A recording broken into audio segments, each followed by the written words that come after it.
Good evening. Buenas noches. I am Salma Hayek, and welcome to the Graham Norton Show. Yay!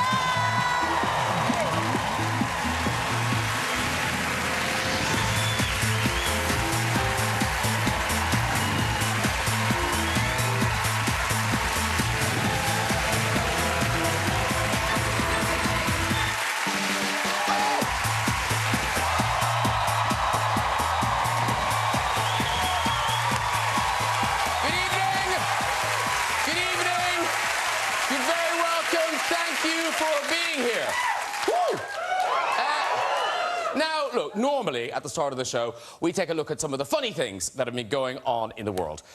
Sometimes the world isn't a very funny place, especially this week, after the terrible event in Manchester. So tonight, look, all we're hoping to do is bring you a bit of distraction. We're going to do our show, we'll do some jokes, chat about films, books, hear music, tell some silly stories, flip some people on a big red chair. And we hope it brings a smile. But I would like to say one thing. We record this show in London. I live in London. I'm sure most of you are from London. But we are watched not only the length and breadth of Britain, but all around the world too. And that gives me the chance to say, Manchester, we're all standing with you. OK.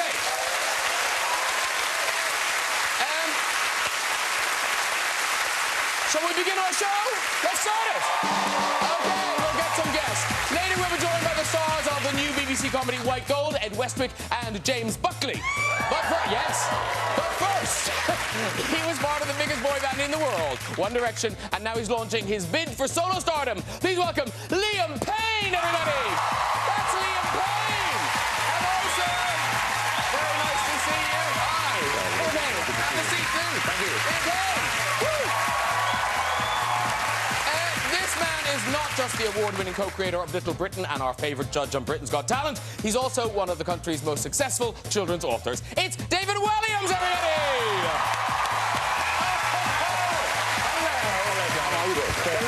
Come in, sit down. And this Hollywood leading lady is one of my favourite guests. Her latest film, Beatrice at Dinner, will be opening this year's Sundance Festival in London. It's a warm welcome back to the fabulous Salma Hayek! Wowza! Wowza! Woo! You look amazing. Hello. Look. This is stunning. Salma Hayek, ready? Woo! I would describe this couch as something for everyone. That is quite the couch. I like it. Welcome back. Welcome back. Well, all welcome back. Yes. Yes, but of course it's Liam's first time by yourself. Yes. Flying solo. A very different sofa where we can fit on it properly. Yes, not on a stool at the end. Yes. on knees. And now you are singing for us later. Yes. The new single. Yes, Strip That Down. Well done, that's your job. What's the name again? Strip That Down. Strip that down? Strip that down. Oh, strip that Don't down. pretend you know, David. I'm the directioner. I know everything about it. I love a great boy band. Why is that funny? And you're the greatest of all time. Thank you. Wow. We worked together at the Royal Variety Performance. Which was a lot of fun. That was great. I played a kind of super fan. Yes. I was dressed... This is a first, Graham, but I was dressed as a woman. There's a first time for everything. And we did a sort of... Was it the last time? No, it was not. It really was. And listen, before we do anything else, we must all say a huge congratulations to Liam, new daddy. You and Cheryl have a baby. He is just over 2 months, so he's just nearly 9 weeks. Oh, is that old? Yes. Wow. And you were there at the birth. You were there at the birth, definitely. Yes, I was there at the birth, and it was the most amazing thing. And then I was left with Bear after she gave birth and she fell asleep. And then I'd never changed a nappy before until I met Bear. So I was like, I can do this. So I spent the whole day doing the nappy changing business, and I was getting along with it just fine. It was going great. I hadn't been weed on. We struck a deal early doors. And then at 5 o'clock in the morning, Bear woke up and my missus was like, oh, yeah, I'll do this one. So I was like, cool, yeah, OK, hand over Bear. It's his first nappy change. She unveils the nappy, he's pooed. First time it's happened. And then he starts sprouting off weeing like a mini Bellagio. Like, in my head, there was music and slow-mo going on and everything. Yeah, it was... I think it was very ironic after she did all the hard work. But I said we struck a deal early door, so it was OK. I like that music in slow motion. It was. I thought the lights flickered on and off at one point, I swear to God. Is your wife breastfeeding? Yes, she is, yes. Good girl. Yes, Good she's girl. doing really well. The best you can do for your kid. I was breastfeeding for 14 months and it got complicated. I was very discreet, hiding.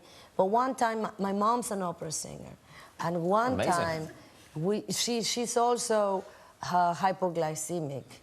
And opera singers are always a bit of a diva-ish, right? So I'm with my mother and another friend who's also breastfeeding, and my husband and some other people. And we're in Ibiza, and my mom starts going, I'm getting the hypoglycemia. I'm getting it. We have to eat right now, right here. So it's an outdoor cafe. There's like many outdoor cafes full of people. Now she sits down, right?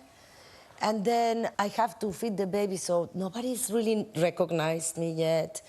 And I have this shawl I am covering, really trying to be low-key. And then this poor guy comes with this guitar to try to sing Torna Sorrento in the middle of the cafe. Oh, wow. And my mom, who cannot miss an opportunity to show up. They're eating, my friend and I are like this. And my mom starts sitting down. No, everybody starts turning around and they'll go, wow, wow. And then at some point, you know, she feels the attention and she starts, she would have gone super loud. And then people start coming out of the other cafe, and then she stands up, and she starts performing. And the poor guy behind her with the little guitar, me with my teeth out and trying. I take it out, I try to hide it. The baby starts crying. She's like, shush it. You know, my friend is also not knowing what to do. So let me tell you something. For breastfeeding mothers, the fact that you're famous is not gonna go well in the breastfeeding.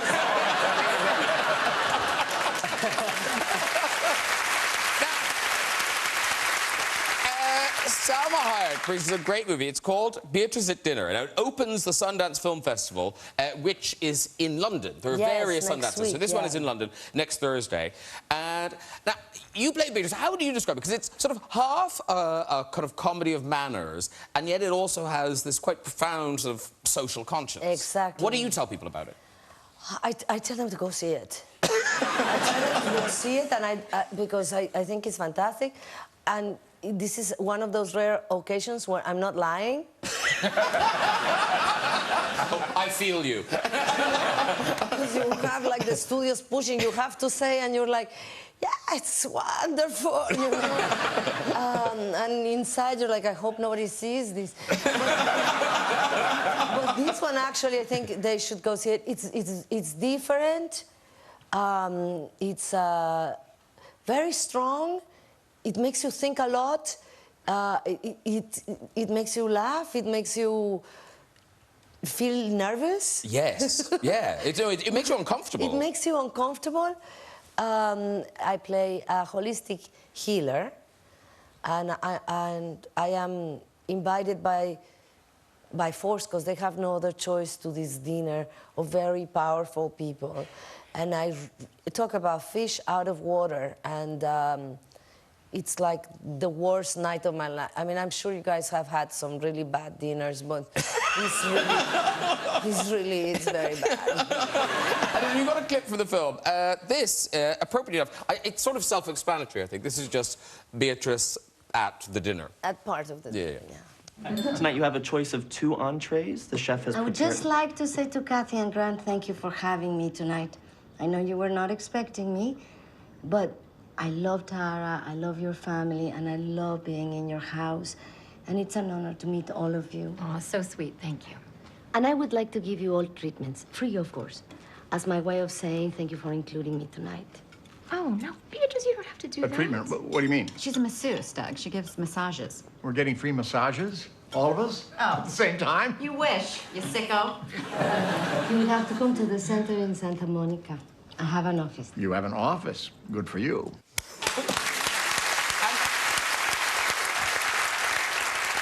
And while you were on set, you had a birthday. Yes, I turned 50. No! What? Good, right? Good. That was good. I was there. Yeah. And I have no Botox, no fillers. So much. But I do confess, you should see her close up. No, I but mean, it's a patchwork quilt. No, I have to give a tip. I have to confess because the girls say, I do pull my hair. You see this is like but here's a little bit pull and it's giving me a headache, but I am enduring it for you. So, you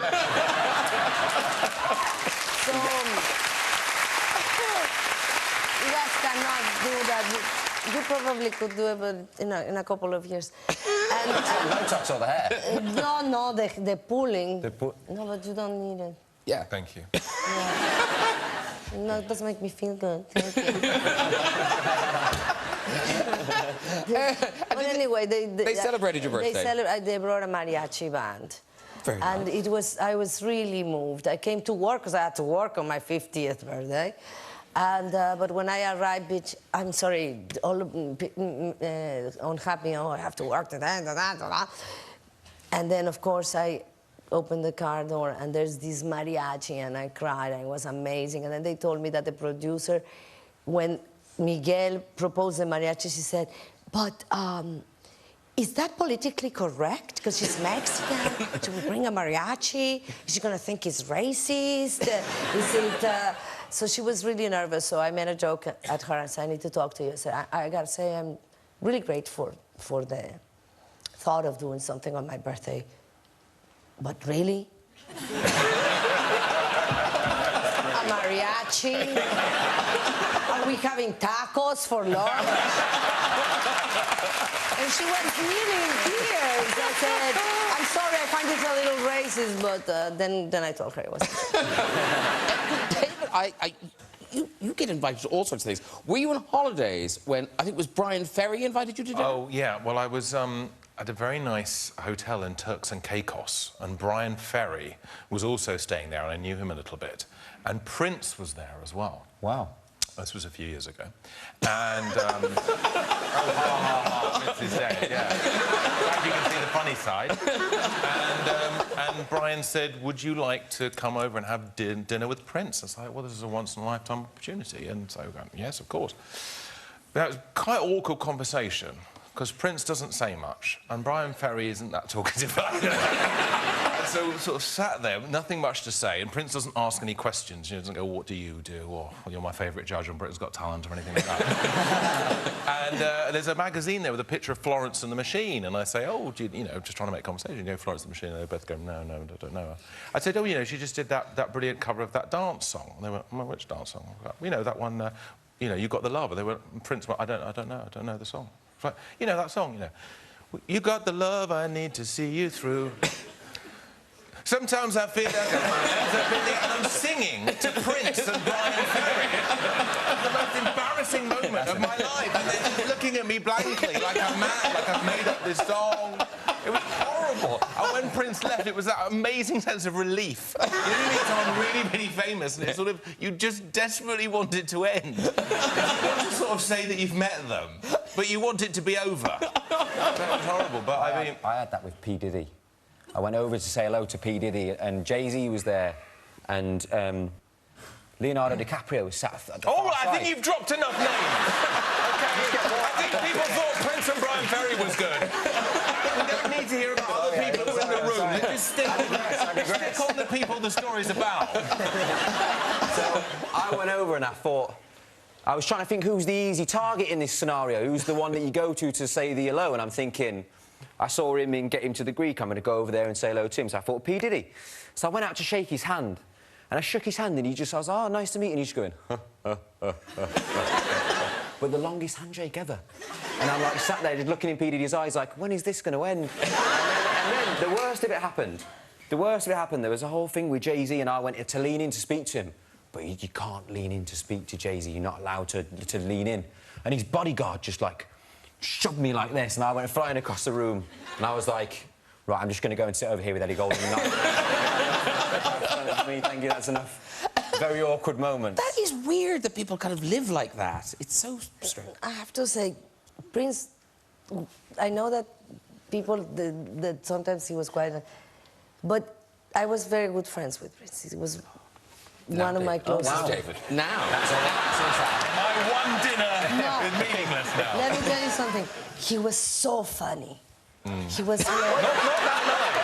Not that night. I'm so sorry. You cracking jokes that night.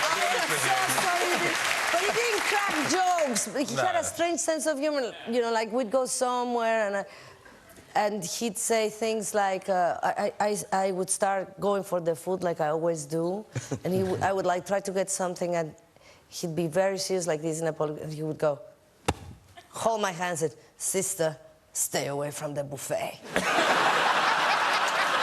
good advice. I'd laugh because he's right. I'm stealing that. That's fine. I need to be told that. He was so fun. I'm so sorry you didn't get to meet. Well, I did get That to part. Yeah, yes. But where we went, it wasn't a buffet, it was a sit-down dinner. You went to an all-you-can-eat buffet with Prince, but it was actually in quite a smart hotel. But thank you for your contribution.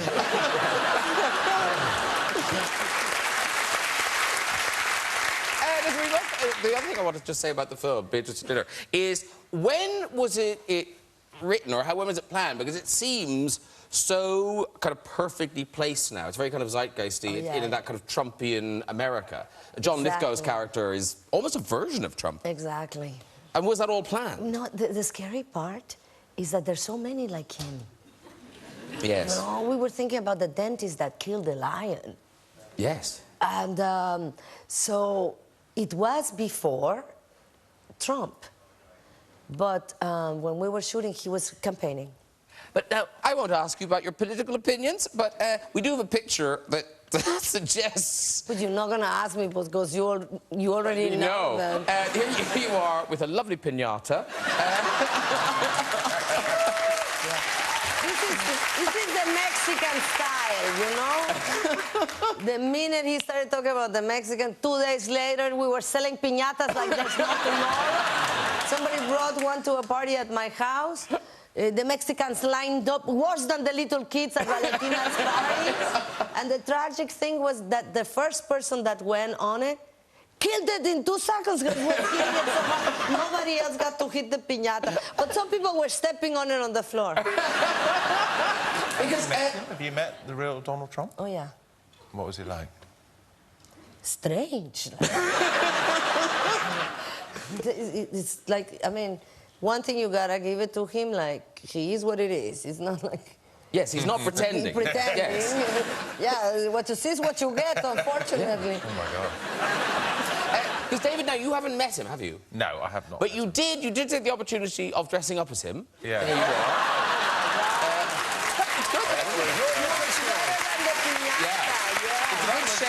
That was Halloween, and it was, you know, my Halloween costume was before he was the president, and I thought, well, you know, what's the sort of biggest nightmarish figure in today's culture? And I thought Donald Trump, and not for a moment did we think he would actually become president. No, you must have thought, I'll do it this year, because next year it'll be old hat. Yes. How long did it take to wash that off afterwards, just out of interest? Because that is quite the amount of...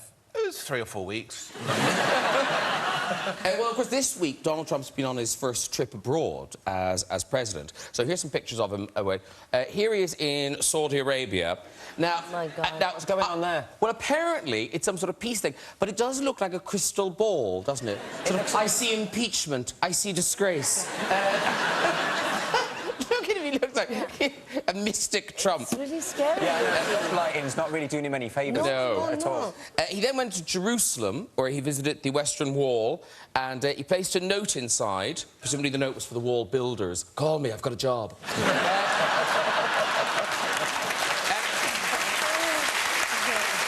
But you look at this picture, he can't even touch a wall appropriately. Look at that. It looks so wrong. It does look sleazy for some reason. I don't just like, wall. Oh, by the way, if anyone's wondering what that unusual thing on his head is, that's his hair. And this is my favourite picture from the trip. I'm sure you've seen it. On Wednesday, Trump met the Pope. Now... that is a man thinking, take the picture. And Melania, I mean, like, Melania looks like she's at a funeral. I mean, she wishes. But,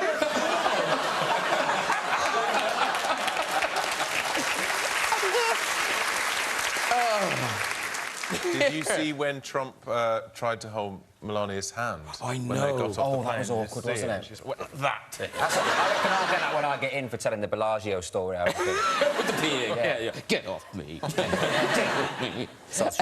And actually, talking of world leaders, David recently noticed a resemblance between yourself and another world leader. Yes.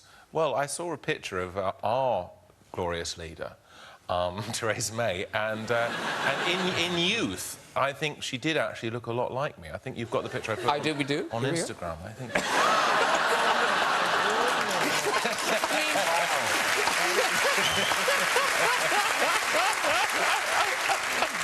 That is shockingly close. It's true, isn't it? It is weird how... I could play her in a biopic. You could. Now, David Uolleams has a new book out. It's called The World's Worst Children 2. There's actually a character in The World's Worst Children 2 is a little bit like Baron Trump, because it's a boy, a very spoilt American boy. He's the son of a billionaire, and he wants it to be his birthday every day. And every day he wants more and more presents, and the cake gets bigger and bigger every day, and he ends up drowning in his own birthday cake. So they're like sort of morality tales for children, so be careful what you wish for. Oh, wow. Yes. Don't eat too much cake. What'd you show them? Well, no, it's not just don't eat too much cake. It's a little more sophisticated than that. Liam, I'm with you. Away from it. That was my takeaway. Don't eat too much cake. Yeah. I'll read it to you later. Thank you. I can give you your bar. Very happy to do.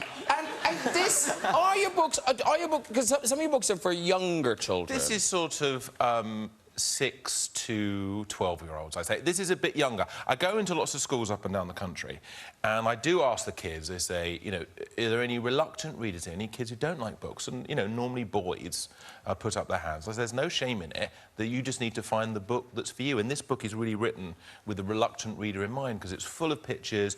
The emphasis is really on humour and surrealism, and, you know, although there is a little bit of a message, like, don't eat too much cake. Yeah.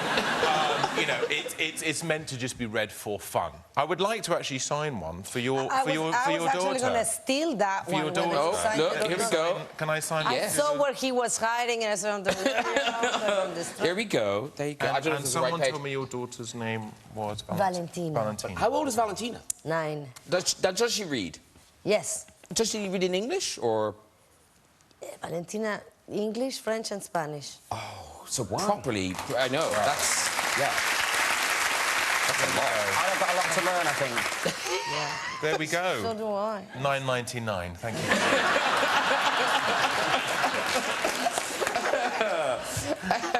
But Valentina could be in that book. Oh, Valentina, yes. Good Because thing she's that- quite... I mean, Yeah, I can give you prankster... some stories. Really? Yes. I'd like those, please, yeah. Yeah. Because prankster is a kind of a nice word for it, but really, I mean, she's quite wild. Ingenious, yeah, she's ingenious. Oh, let's go with ingenious. I have another word in my head. My favorite person to prank, it's my father. You know, he comes from Mexico to visit her, and she gets so excited, she starts, like, planning what she's gonna do to him, like, with days in advance. And, for example, she puts the worst kind of chili habanero. She takes the toothbrush and rubs it on the chili habanero, you know? Prankster. And then puts it back in the thing. I bet he finds it hilarious. You know, the sad thing is that my father, in the moment, he gets angry and then he goes, "That was so smart of her!" He's proud. And, you know, like, she uses, like, the clear plastic one uses for Cling film. Cling film, yes, cellophane. for the leftovers. She puts it on the toilet. Think about this one. I'm creating a mental and image. folds it That is a to classic. perfection, so you cannot actually see it. Great eye for You know? detail. I mean, beautifully done. Now, the other thing we should... I mean, maybe everyone knows it. I know they sell well. David's books, he has sold over 18 million books. 18 million. They've been turned into TV shows. Gangster Granny, that's going to the West End. Yes, this Gangster summer. Granny, maybe I can play that part. Yeah, well, you're far too beautiful and young. That's good. That went well. Your fans, because his fans of the books, they're children. And are they still as brutal as... Oh, yeah. Well, we get a lot of brutal letters because they like to point out any errors in the book, even sort of maybe problems with the plot or Valentina characters. She would be one of yeah. those children. And then they're very honest about in the way they write letters to you as well. Well, you posted a couple of the letters. Here's the first. Oh, this is... Dear David Uolliams, you are my second favourite author. J.K. Rowling wins. I hope you like my drawings. I'm sure you did like the drawings. Very much. This next one you posted, I think this was on Instagram. I love this one. Dear David Uolliams, my name is Pearl. I'm writing to you because you're my second favourite author.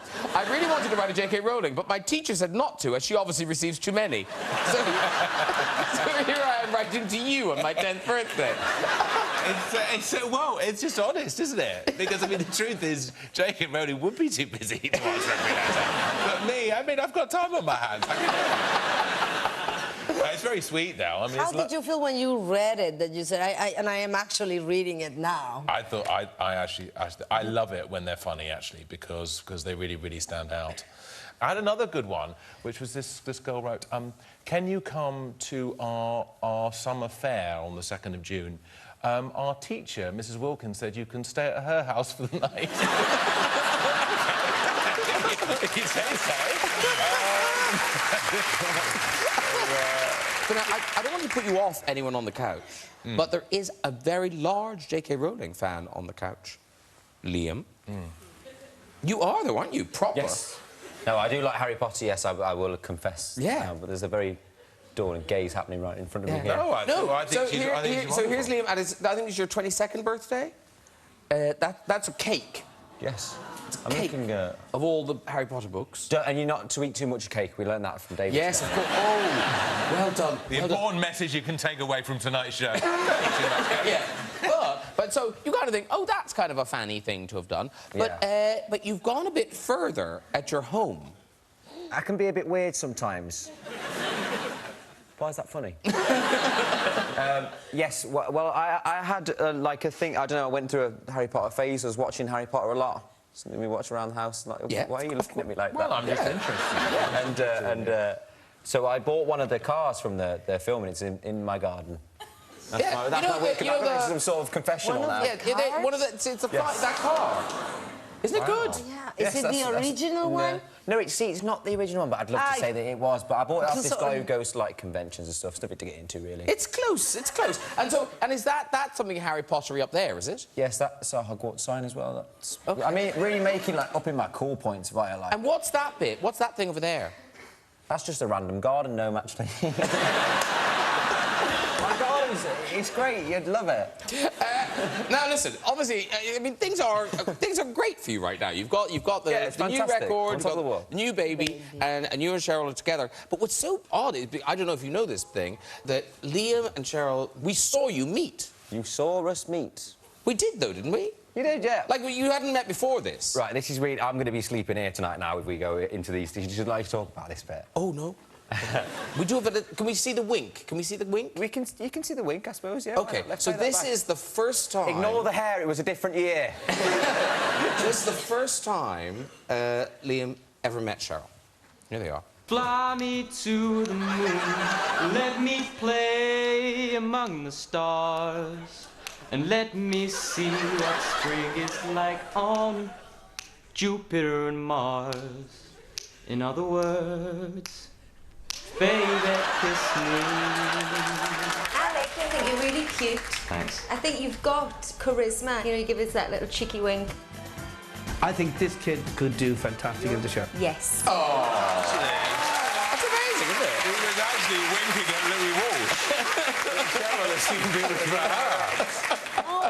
I got a real... When I got back to school and they played that, obviously, as you naturally laughed along as well, I got a real ribbon for winking at Cheryl. They were like, you winked her, what do you think you're doing, whatever. You know, some of my best friends giving me stick about it, as they do.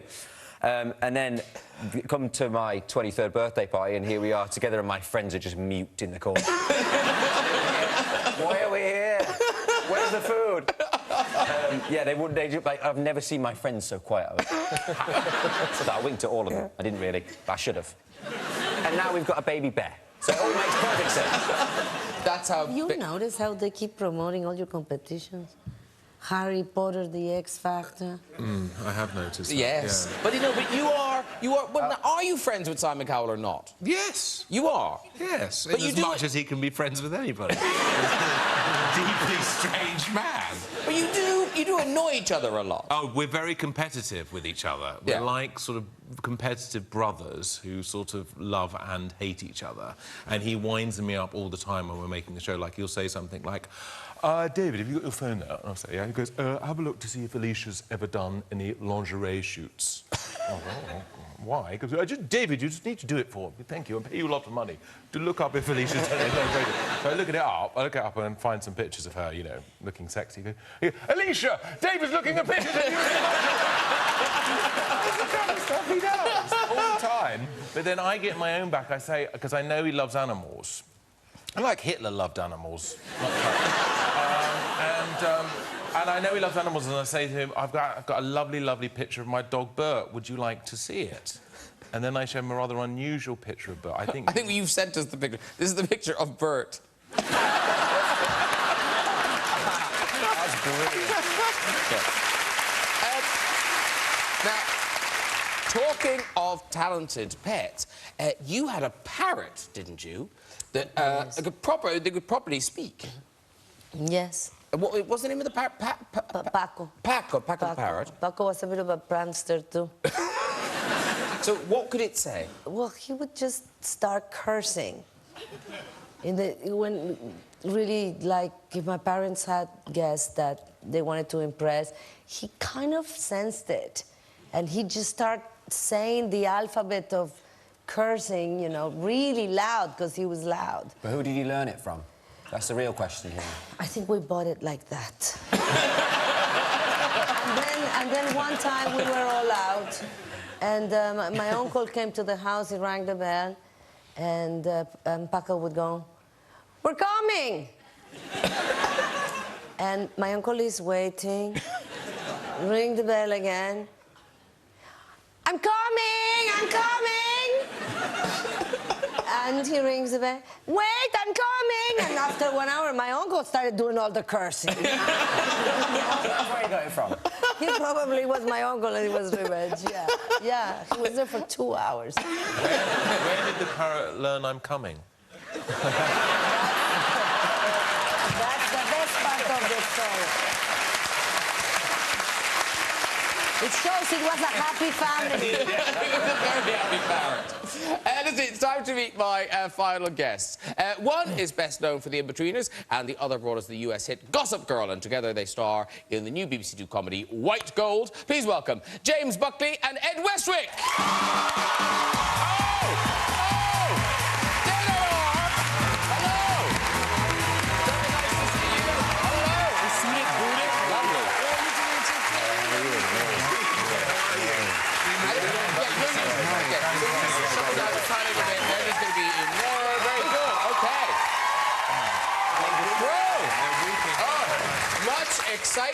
Much excitement. Welcome both. Thank you. Do you know everyone on the couch? David, a little bit. First time, I think, for these guys. Yeah. Hello. Yeah, that's Liam. Hello. I know you. We've worked together, darling. Well, you gave me a job. I think that's... It was an acting job. It was an acting job.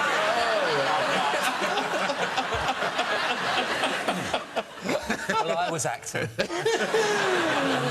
I've come to see you boys a couple of times. Yeah, a few times, yeah. And Ed, already, we've had this in the corridor, people just think you're an American actor over here slumming it, but in fact, you are... Hello, I'm English, there you go. There you go, yeah. That bemused me, actually. I thought you were American. Yeah. Now you're English, that's amazing. Sorry to be... Are you pleased or disappointed? No, I think it's great. I'm really happy about it. It's great. I was a little bit worried he was going to be upset. And obviously, you know, we're all very happy working here in Britain. How did you get that job in Gossip Girl? How did that happen? I was doing one of the jobs that James did. No, they do something called pilot season out in the States when they're putting together new TV shows, and I went out there, like many young actors do, from all around the world, and auditioned. It was one of the many auditions, and I, with a little bit of luck and a little bit of whatever, got the part. Moved to New York. He's back down to earth. He's back down to earth. Oh, do you live here now? Are you back living? Yeah, well, I'm back and forth, but yeah, I'm in London. You can be a big star over there, but face it, right now you're in a show with Jay from The In-Betweeners. And I'm having a blast. And that show is White Gold. It's on BBC Two Wednesdays at 10, and then the whole series will be available on BBC iPlayer. So the first one out this week, great response to the show. You must be pleased. And it's set in 1983 in the world of plastic double glazing salesmen. It's riveting. But it's you reunited with Joe. Yep. Joe Thomas. There's the two of you. And it is set in 1983. We established that. And of course, and it's written by the In-Betweeners creator. Yeah. So did the three of you work on this together, or how did it happen? One of the co-writers of The In-Betweeners, Damon Beasley, he's written and directed this, and he told me about this idea 10 years ago. So that sort of shows his work ethic, I think. He mentioned to me a long, long time ago. Like a decade, I think it was a decade ago. Yeah. And we've just got round to doing it. Was it weird for you coming into an environment where those three guys knew each other so well? I'm still in therapy for it, to be honest. But, no, it was wonderful. I mean, obviously, they had a great success with The In-Betweeners. I mean, everybody loves it, right? It's hilarious. And, I mean, they've got a great bond, and they've got that shorthand Joe and James do, so it was good. I feel like I learnt a fair bit. And what was it like with him coming into the mix? Be careful. I'll be honest, it was... See, Ed's a professional, and he's good at what he does, and he knows his lines, and he knows where to stand. He knows what direction the camera's facing and things like that, and it made us all look really bad, and I didn't appreciate it. Me and Joe are there, we're trying to muck about all day, and if they've got something to show for it at the end of the day, then that's a bonus. Ed's there, and he's worried about the TV show. Oh, it's got to be good.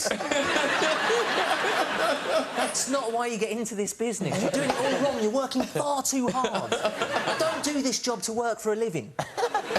Hey, we've got a clip. We've got a clip of White Gold. Now, this is the three of you. How do I put this? It's the three of you discovering a 1980s sexual revolution. Is that fair? Yeah. Yeah. Here, enjoy. It's out there. That's what we do. There's a bit after that where it gets worse. So, It becomes like an action scene. Brilliant. It's really good. No, it gets... Honestly, that scene really gets very funny. Yeah. Very quickly. Often when people are coming on the show, you know, a lot of celebrities, they have Twitter accounts. So you just kind of... You might check their Twitter feed, just see what they've been up to, in case it might provoke a question. And we checked James's. Yeah, I don't use Twitter responsibly. No, you really don't. I forget that people follow me on Twitter. This is what you tweeted just a few days ago. Oh, God. Yep. I actually shit myself over the weekend in front of my wife, my kids, my parents. I still wonder why I have difficulty making friends. Is that true? Absolutely true. It's absolutely true. My parents were there, my sister was there, her boyfriend was there. I've only met him a handful of times. And, yeah, right, what it was was... Explain yourself. I was working, at the time, I was working on another TV show. Sorry, I've been cheating on you. But there was, I have to go away during the week. And what was great was I got to come home at the weekends, but for my boys, I've got two little boys, 3 and 5.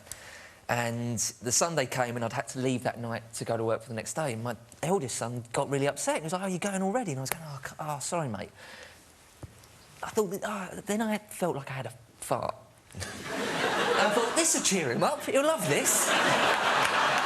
I said, "Listen, I've got to go, but come and give me a big squeeze. Come and give me a big hug." And I was going to do that thing where they give me a big squeeze, and I'm going to go, "Oh, you've squeezed me too hard." I thought that would be a great way to leave him. To cheer him up. He took a little bit longer to come to me to give me the cuddle, and I was losing the fart a little bit. And he's small, so I was bent down. I was in a position. Maybe just pushed a bit too hard. Because because we were all having a dinner because I was leaving to go to work. Because there were so many people there, I just had to say, I've shit myself. I've got to go for an emergency shower. But it happens. It happens, OK? And I don't mind talking about it. It's about time someone came out and spoke about this kind of thing. This is the sort of thing that I'd like to talk with Piers Morgan about. These are the issues. It's such a taboo subject. I hate to say this, but Liam Payne, follow that. Yes, it's time for you. It's time to give us that world exclusive. Don't overreach yourself. So, if you want to go over and get ready, you've got dancers and all sorts. It was amazing to me. So performing his solo single, Strip That Down, it is Liam Payne! Liam Payne, hooray! Great job coming back to notes, and well done to the dancers as well. Great dancers, great everything. Well done, congratulations. Come on out, grab a seat again. Good, right? Wow! Wow! Does that feel good? Yeah, it's nice to be back on stage again. Thank you so much. That was you guys have been beautiful. Thank you. It's been a very different experience for me coming out of it because I've never done any of that dancing stuff. We call it movement, so there was not to scare me. But yeah, I enjoy it. It's good fun. No, well, great performance, and yeah, congratulations. Thank you. Well done. And presumably that new single now is that an album to come? Yeah, I've been making an album on my way for a year now, so I've got a lot of different singles and stuff to come out yet. So. But you'll drop something at some point. I'll drop. Oh, that's I not. do hope so. Just be careful you don't push too hard. Yeah, don't do that. Don't do that. Right, that's nearly it. But before we go, just time for a visit to the big red chair. Who's there? Hello. How you doing? I'm very well, thanks for asking. And what's your name? Matt. Matt. Yeah. Matt. Are you, by any chance, from New Zealand? Yeah. Yes, I thought so. Wow. Off you go with your story, Mitt. I was a few years ago, me and my cousin were on the way to the Rugby Sevens in Wellington, and we're dressed as bananas. We decided to stop. Guys, just need to stop you 1 second. Sorry, Summer. They were going to see the rugby, and they were both dressed as bananas. I did hear that part. Okay, yes. You thought you didn't understand. They said drinking. They were drinking bananas. They were dressed as bananas. They were dressed as bananas, obviously. Sorry, Mitt. Then we decided to stop on the side of a hill for a piss. That all went reasonably well. And then Chris's need to piss pretty quickly turned into the need to shit. So he crouched down.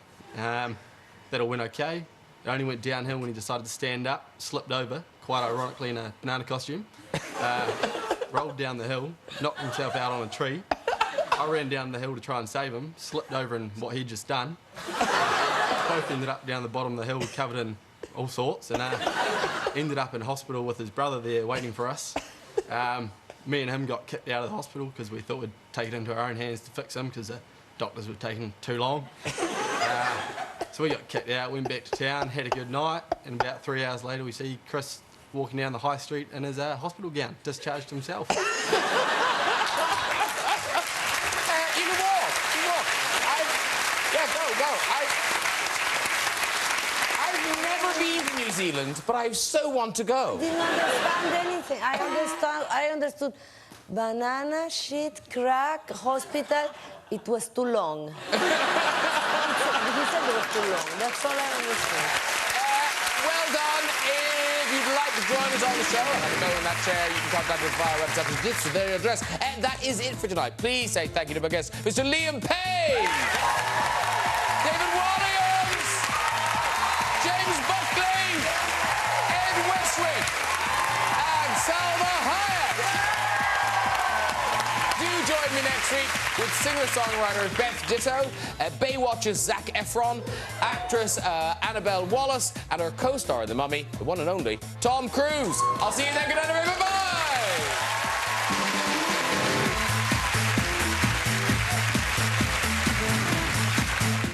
Hello, it's Nick Grimshaw from BBC Radio 1. This weekend, we bring Big Weekend to Hull, and we are bringing with us Katy Perry, Kings of Leon, Stormzy, Little Mix, and loads more. Listen and watch all weekend on Radio 1.